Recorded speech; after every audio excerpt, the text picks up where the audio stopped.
Mga suspect sa pagpatay kay pro billiard bossing at businessman Perry Mariano tukoy na ng QCPD. RH5 Val Gonzales, ibalita mo yan, Val.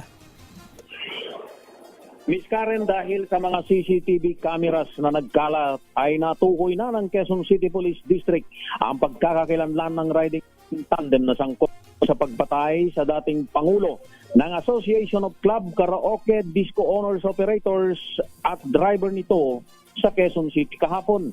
Batay sa hawak na mga ebidensya ng QCPD, nagpaikot-ikot pa sa scout area ang dalawang suspect at iniwanan sa kalsada ang unang motorsiklong ginamit sa krimen.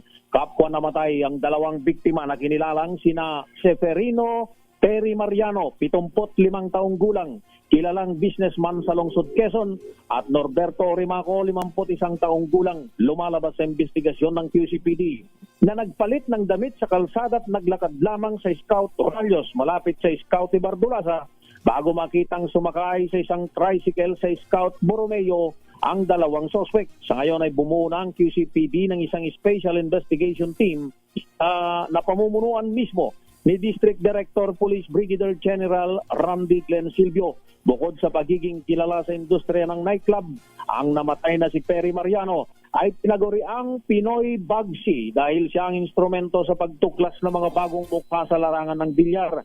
Inaalam pa ng QCPD kung anong motibo sa madugong pagpatay in broad daylight dito sa Quezon City. Talagang malalakas ang loob sa CCTV. Kitang-kitang parang bumabalang na napadaan doon sa lugar kung saan sila nagpalit ng damit.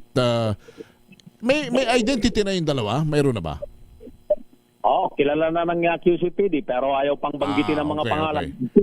Inikuha sa pamamagitan ng kuha ng mga nagkalat na mga CCTV dito sa CCTV camera dito sa buong Quezon City.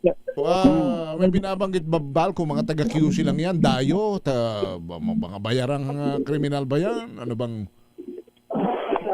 professional hired killer? Yun yung describe ng Quezon City Police District doon sa dalawang mga suspect na ngayon ay tinutugis na at mas pinaigting yung manhunt operation na isinasagawa ngayon ng Quezon City Police District. Yung plaka nakakabit pa, lihiti mo pa yung plaka nakakabit sa motor? Yung plaka ay ginawa lamang, maging yung mga dokumentong natagpuan doon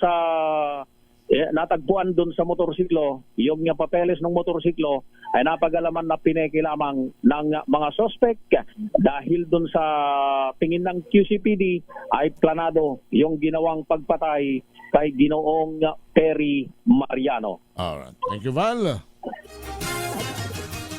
Bagni Henry at Miss Karen.